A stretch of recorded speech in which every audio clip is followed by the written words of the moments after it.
एजाज क्या सिचुएशन है मुज़ाकरात की? क्या हो रहे हैं? हो पाएँगे? और क्या पॉलिसी आप समझते हैं कि क्या इस वक़्त जो है गवर्नमेंट की और एस्टेब्लिशमेंट में क्या गुफ्तगू जारी है? अ, रज़ा, पहली बात तो ये है कि आज एक दिलचस्प सूरत-ए-हाल है। वज़ीर-ए-आज़म इमरान खान ने कहा जी मुज़ाकरात हो रहे हैं। इससे पहले सदर साहब ने और वज़ीर ख़ारजा साहब ने बड़े पॉज़िटिव बयानात दिए थे कि टीटीपी के साथ मुज़ाकरात हम करने के लिए तैयार हैं। दिलचस्प बात ये है कि वज़ीर दाख़िला शेख रशीद वो कहते हैं कि जी मुज़ाकरात हो रहे हैं, मुझे तो पता ही नहीं है इस बात का। कहते हैं वज़ारत दाख़िला को कम से कम कोई पता नहीं है। अब देखिए ये शेख रशीद हैं। शेख रशीद जो है वो बड़े वेल कनेक्टेड हैं, प्लग्ड हैं जिसे कहते हैं ना जी, सिस्टम में। तो बिल्कुल। शेख रशीद साहब कह रहे हैं जी मेरे तो इल्म में नहीं है, वज़ारत दाख़िला के इल्म में नहीं है कि मुज़ाकरात हो रहे हैं। मेरे ख़्याल में वज़ीर-ए-आज़म ने जो इंटरव्यू दिया है और इंटरव्यू उनके का जो कंटेंट है वो जो ऑनगोइंग मुज़ाकरात अगर किसी लेवल पे हो रहे थे, जो नज़र नहीं आ रहे थे, इनविजिबल एक्टर्स उन मुज़ाकरात को कर रहे थे, तो उ उससे वो डैमेज हुए हैं मुज़ाकरात। और इस वक़्त जो मुज़ाकरात का अमल है वो शायद मेरी इत्तलात के मुताबिक वो तात्तुल का शिकार है, एक बात। दूसरी बात ये है कि बहुत सारी इसके ऊपर डिबेट की पब्लिकली ज़रूरत है, पार्लियामेंट को ज़रूरत है और हर फोरम पे ये डिबेट होनी चाहिए कि क्या ये मुज़ाकरात होने चाहिए, नहीं होने चाहिए? अगर होने चाहिए तो शराइत क्या हैं? और उसपे रज़ा साहब पिछले दिनों मैंने ट्विटर की स्पेस पे एहसानुल्लाह एहसान से बात की। मेरे साथ जर्नलिस्ट फ़ैज़ुल्लाह थे, मतुल्लाह थे। तो उसपे बड़ी डिबेट हुई। हमने बड़ा उनको क्वेश्चन किया और उनकी राय ली क्योंकि वो माज़ी में टीटीपी में रह चुके हैं और अभी भी उनके राब्ते हैं। ज़रा मिलिटेंट हैं वो, अस्करियत पसंद हैं, कोई वो नॉर्मल जिसे कहें वो नहीं है। तो उसपे बड़ी दिलचस्प डिबेट थी लेकिन मैंने आपका ट्वीट भी देखा कि जिसमें आपने कहा कि उनको बेहतर बनाकर पेश किया गया। बिल्कुल कोई बेहतर नहीं बनाकर पेश किया गया। आप भी थोड़ी देर के लिए आए थे ग़ालिबन, फिर शायद चले गए। बिल्कुल कोई बेहतर किसी को बनाकर नहीं है, जो फैक्ट्स हैं उनके ऊपर डिबेट होनी चाहिए और मैं आपसे ये अर्ज़ करूँगा कि डिबेट का रास्ता बंद ना करें। ये हमारी डिक्टेटरशिप में भी क्या मसला है और आज भी हमारी पार्लियामेंट ये मीडिया का मसला क्या है कि आप डिबेट को ही बंद कर देते हैं कि जी अगर किसी बंदे को बुला के हमने बात कर ली और ओपन माहौल में बात की, उससे बिल्कुल तल्ख़ सवालात किए, जो उसका ट्रायल बनता था वो किया, तो आप इसको कह दें अगर कि देखें जी उनको बेहतर बनाकर पेश किया, किसने बेहतर बनाकर पेश किया? तो ये जो हमारे इधर ये सोच है ना कि अगर किसी को बुला के बात कर ली, तो इसका मतलब वो उसका साथी हो गया।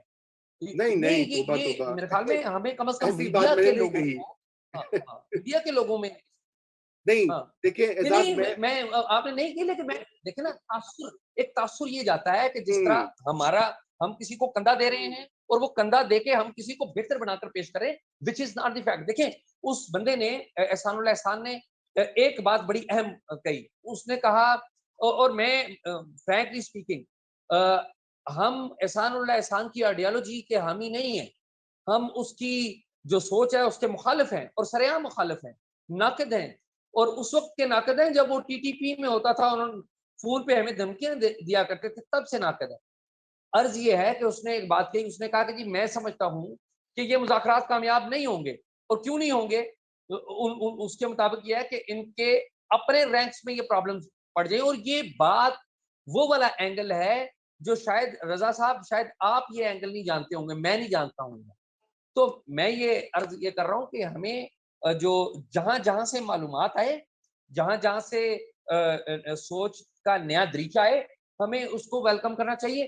किसी की नेगेटिव आइडियोलॉजी को कंडेम करना चाहिए, पब्लिकली कंडेम करना चाहिए।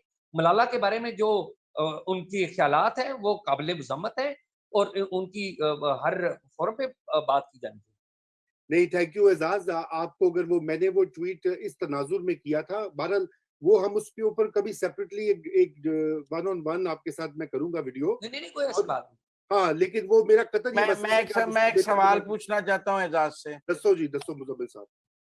एजाज साहब, वो जब ये न्यूजीलैंड की टीम के वापस जाने की बात हुई, तो हमारे जो मिनिस्टर नेशनल सिक्योरिटी एडवाइजर और इंफॉर्मेशन मिनिस्टर ने शायद जो प्रेस कॉन्फ्रेंस की, उसमें उन्होंने कहा कि जो एहसानुल्लाह एहसान वाला ईमेल है और जो हुआ है वो मुंबई से उसका आईपी एड्रेस जो है वो मिलता है। बाद में एहसानुल्लाह एहसान ने आके कहा कि नहीं ये मेरे जेन्युइन ईमेल एड्रेस है।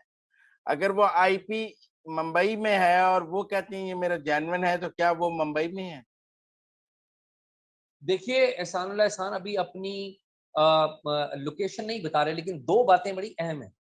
एक बात ये है कि जब एहसानुल्लाह एहसान फरार हुए तो उसकी जो सबसे पहले खबर है वो इंडिया के एक न्यूज़पेपर में, ऑनलाइन टैबलॉइड मैं कहूँगा, उसमें शाया हुई। अभिनंदन एक जर्नलिस्ट हैं उनके, उन्होंने वो न्यूज़ शाया की। दूसरी बात ये है कि ये जो न्यूजीलैंड का वाक़या है, 20-21 अगस्त को एहसानुल्लाह एहसान ने अपने फेसबुक आईडी के ऊपर कहा कि जी एक ग्रुप न्यूजीलैंड के ऊपर, न्यूजीलैंड टीम के ऊपर अटैक करना चाहता है। और वो न्यूज़ भी सबसे पहले इंडिया के एक न्यूज़पेपर ने शाया की। हुँ। और मैंने एहसानुल्लाह एहसान से पूछा डायरेक्टली कि ये क्या बात है कि आप इंडिया में हैं? और वो जवाब नहीं दे रहे, वो कह रहे हैं जी मैं तदबीर करता हूँ। मुझे नहीं पता, शायद वो इंडिया में हो, मुझे नहीं पता शायद वो ईरान में हो या तुर्की में हो, मुझे नहीं पता। आजकल वो अमेरिका का टेलीफ़ोन इस्तेमाल करते हैं बाय द वे।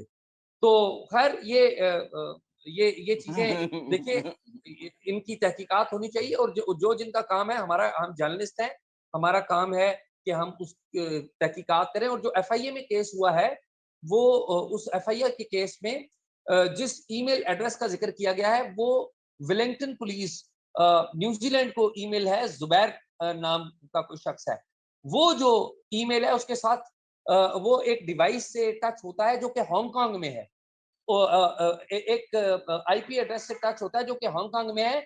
और वो जो आईपी एड्रेस है एक डिवाइस से टच होती है जिसके बारे में एफआईए की एफआईआर में लिखा है तो वो इंडिया में। ठीक, ठीक। सोलंकी साहब आप कुछ ऐड करना चाहेंगे ताकि फिर हम क्लोज़ करें शो को?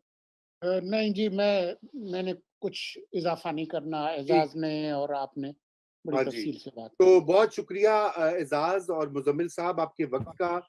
यकीनन नाज़रीन आपका भी शुक्रिया। बहुत सारे कमेंट्स और बहुत सारे सवालात थे, कुछ हमने ऐड ऐड कर दिए, कुछ इंशाल्लाह अगले शोज़ में लेंगे। और चलते-चलते मैं ये भी बात कर दूँ कि एज़ाज़ ये बिल्कुल इसमें कोई शक नहीं है कि हमें हमेशा डिबेट करनी चाहिए और डायलॉग भी रखना चाहिए। आप बिल्कुल सही कह रहे हैं। लेकिन हमें इनके ऊपर इन इन बातों के ऊपर भी डिबेट करनी चाहिए और ये मेरे ख़्याल से एक बड़ी लार्जर डिबेट होगी कि हम इन चीज़ों को कैसे हैंडल करें। और यकीनन जो है आप तो चूँकि बड़े बंधे हुए रिपोर्टर हैं और जर्नलिस्ट हैं, बहुत सारे नौजवान जो इस फ़ील्ड में आते हैं और अभी वो उन्होंने काम स्टार्ट किया होता है, उनके लिए भी ज़रूरी होता है कि उनको भी बार-बार ये वाली जो है, इसकी हैंडलिंग जो है वो कैसे की जाए? जी, इज़ाज़। एक बात आखिरी ऐड करूँगा। देखिए, हमें दलील के मौज़ू के ऊपर ज़रूर बात करनी चाहिए। सिराज हक्कानी, जो कि दुनिया के $10 मिलियन उनके सर के ऊपर इल्ज़ाम है। उन्होंने अमरीकियों को भी मारा हुआ है और उन पर इल्ज़ाम है कि अमरीकी फ़ौज के बहुत सारे लोगों को भी मारा हुआ है। उनके ऊपर अमेरिका का इल्ज़ाम है। सिराज दुरुस्त, हक्कानी का मज़मून न्यूयॉर्क टाइम्स ने शाया किया। दुरुस्त, दुरुस्त, न्यूयॉर्क टाइम्स ने शाया दुरुस्त, किया। तो ये बिल्कुल दुरुस्त। एक डिबेट है, लेकिन मैं ये अर्ज़ करूँगा कि मिलिटेंट आइडियोलॉजी की हिमायत ना करें, लेकिन दलील के मौज़ू के ऊपर बात ज़रूर करें। बिल्कुल ठीक है। वक़्त हमारा बिल्कुल ख़त्म हो गया। थैंक यू एज़ाज़ और इंशाल्लाह आपके साथ एक अलग मुकालमा करेंगे एज़ाज़, ये ब लंबी-चौड़ी बातें होने वाली हैं। खुदा हाफ़िज़। बहुत खुदा